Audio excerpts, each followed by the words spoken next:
Look at this graph of cancer rates across the US. They're gradually falling. But look closer and you'll find a mystery. We have the fastest rate of new cancer of anywhere in the history of human civilization. Iowa? Iowa.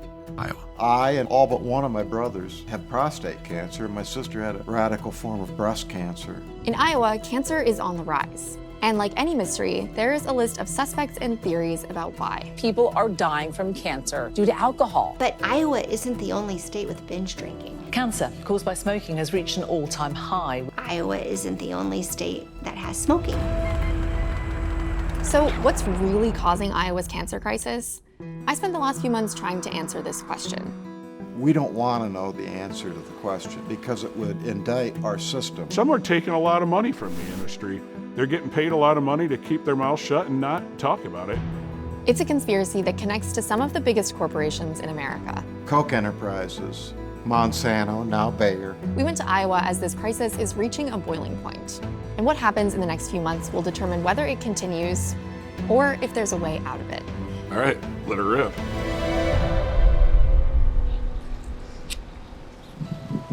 You reel it in. It's a big catch. This is Jodi and Terry. They live in Cass County, the part of the state with the highest cancer rates.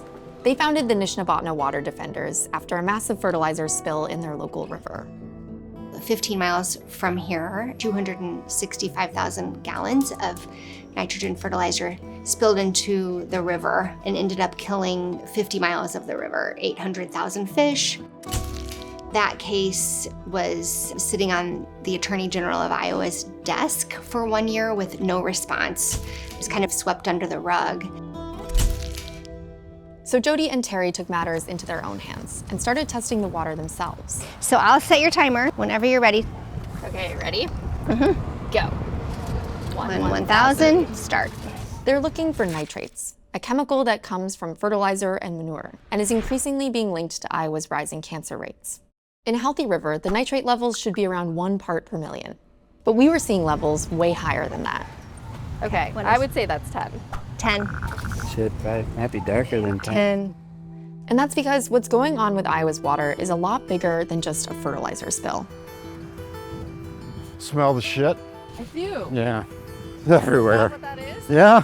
Northwest Iowa is the heart of one of the state's biggest and most polluting industries, hog production. It's an industry that saw explosive growth after the 1980s, according to Art Cullen, the editor of the Storm Lake Times pilot. When I was growing up, there'd be a family on 160 acres of farmland. They'd have pigs and chickens and cattle and dairy cows, the old McDonald's farm. That farm doesn't exist anymore. Wall Street noticed that Iowa farmers were making too much money. And so in 1998, they drove sow prices down to near zero and drove all the independent pork producers out of the business. Now, just a handful of corporate giants dominate Iowa's hog industry. Instead of family farms, hogs are raised in concentrated animal feeding operations, or CAFOs. And that brings another problem. A research scientist named Chris Jones has estimated that the amount of manure produced by hogs in Iowa is equivalent to 125 million people. 125 million people's worth of crap. And it's got to go somewhere. That somewhere is on farm fields, because hog manure is high in nitrates, which makes it an excellent fertilizer source. Half of Iowa's farmland is used to grow corn, mainly to feed hogs and produce ethanol. And corn uses the most fertilizer, either manure or synthetic nitrogen, of any crop. So there's a lot of fertilizer going into Iowa's soil, and it doesn't stay there. Fertilizer that is applied to these fields drains into the river. It's a drainage ditch. It's not a river, whether people will admit it or not. And that's a problem, because water contaminated with nitrates is getting into people's homes. And so this is out of the tap, and we just wait for 30 seconds. It's already pretty dark. Yeah. Do you drink your tap water here? No. No way. Shortly after Jodi and Terry started testing nitrate levels in rivers, they started measuring the levels in their home. Right. So what do you think? Like somewhere between 5 and 10. Yeah, I was gonna say like 6, 7. Yeah. So that's out of the tap. We know that nitrates are a carcinogen. It is settled science that it causes cancer. What are people doing here for water? We take 5-gallon water jugs to a grocery store 15 miles from here. If you're wondering how it's even legal to have cancer-causing levels of nitrates in your home, I was too. It's important to recognize that the standard doesn't necessarily mean safe. This is Chris Jones, a research scientist who has spent his career studying water quality. The standard he's referring to is the EPA legal limit of 10 parts per million for nitrates in drinking water. So the standard of 10 was established in 1974. That standard was intended to be protective of infants. Infants are vulnerable to blue baby syndrome if they consume high nitrate. The standard hasn't changed since 1974, but the science has. Since that time, we've seen research that show consuming water below 10 down to about 3 parts per million nitrate is associated with these various cancers. We have about 1 million people in Iowa drinking water with nitrate above the levels that are safe. And so the chickens are kind of coming home to roost now. This is when I started to wonder, are we all just drinking water with high nitrate levels? I decided to run an experiment. You love drinking water from my cups. I asked my coworkers in 4 states plus Washington, D.C. to test their water for nitrates. Oh, Jesus. You see on the side how it has this little color legend? That's what we're gonna use to interpret our results. Okay, you're gonna dip it in for 1 second, and then I'll time us for 30 seconds, and then we'll look at the results. Maybe a 1? I think I'm like a 2. I think it's 1. I think it looks like 2 to me. I want it to be 1, but it's 2. I think it's solidly 2. It looks like 0, actually. None of my coworkers had levels anywhere near as high as what I saw in Iowa. So if Iowa's water is this bad, why hasn't anyone done anything about it? The answer is they've tried. It just didn't work. In 2015, the Des Moines Water Works sued 3 northwest Iowa counties over nitrate pollution of the Raccoon River. Des Moines Water Utility was spending $10,000 per day to treat the city's water. They wanted more regulations over pollution coming from farms. But these rural counties had help to defend themselves. We went to them and said, how are you going to pay for this? Legal defense, and they said, we have friends. And we said, who are your friends? And they said, it's none of your business. That's when we said, okay, let's find out who their friends are.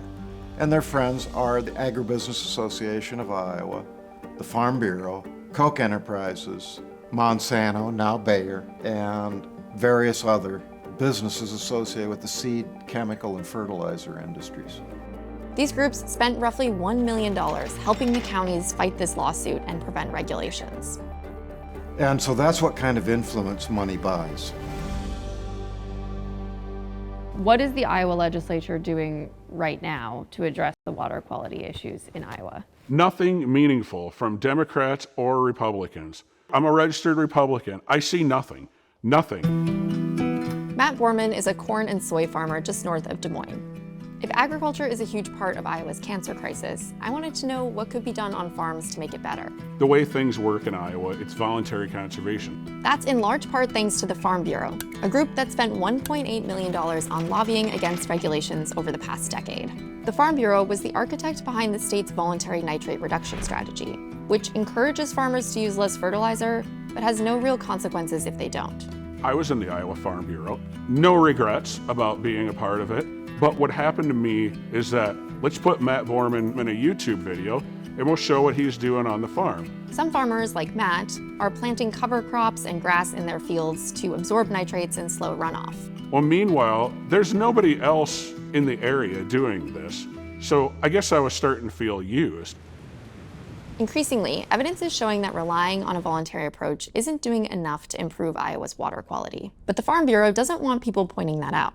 I had a blog at the University of Iowa, just honest assessments of what was going on with Iowa agriculture and water quality. At the time, Chris worked on the state's network of nitrate sensors, which provided real-time water quality data to the public.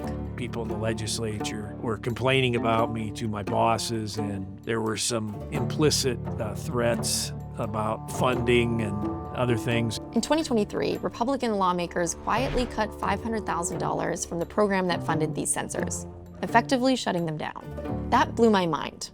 Why wouldn't lawmakers want a way to monitor nitrates, something that could seriously harm their constituents? When the data doesn't align with what your worldview is, the objective isn't to change your worldview, it's to try to eliminate the data or hide the data. Again, you got to follow the money. And where's the money coming from? It's coming from corporate agribusiness. And that's what funds political campaigns in Iowa. And it's big money. Dan Zumba, the state senator who led the charge to defund the censors, got $18,500 from the Farm Bureau in 2024. Now it's getting to the point where people are beginning to demand answers. So the conversation is changing. The political conversation is changing despite the funding. Well, the time has come, I think. I think people in Iowa are fed up. We deserve to have clean water. Chris Jones is running for Iowa's Secretary of Agriculture against the incumbent, former Monsanto lobbyist Mike Nag. Why are we doing this corn, soy, CAFO, ethanol system? Who is getting the outcomes that they want? It's these big multinational agribusiness corporations. They always get the outcomes that they want. He's pushing for more regulations on agriculture, and it's resonating with people here. When you look at someone like Chris Jones, I mean, what do you think of his platform? Well, he's the first Secretary of Agriculture candidate that's really calling a lot of the water quality stuff out. I'm seeing a guy that actually wants to do something. I don't know for sure what I think on the cancer thing, but I know that there's farming practices that we can do better. I'm a part of the problem, and I'm trying to do something about it. Matt is advocating for very simple solutions, things like incentives for farmers to apply less fertilizer. But solving the water crisis means reckoning with a hard truth. Corporations have turned agriculture into a profit engine, instead of what it used to be, a way to produce food for people. Iowa has like the most wonderful soil. You can grow anything here. We don't, but we do import 95% of the food.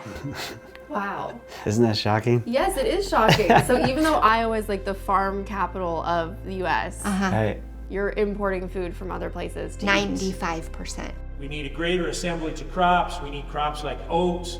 We need vegetable crops. We need to return cattle to pasture. Less bigger structures and more smaller farms. We know what the solutions are. We know how to correct this. The problem is the politics is so terrible. We know it's a risk. We know that drinking high nitrate water is a risk.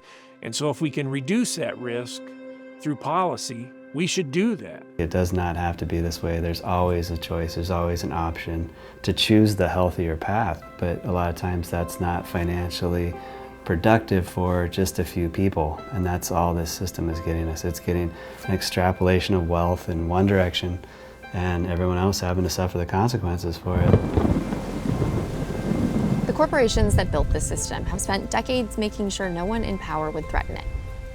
And for a long time, it worked. But something is shifting in Iowa.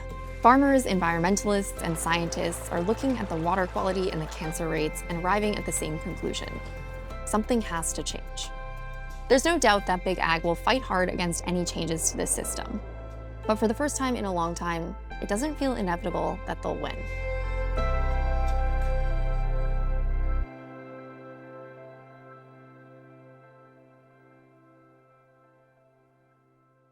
Thanks for watching. If you like this story, subscribe to our channel. And if you have ideas for other stories, you can email us at stories@perfectunion.us.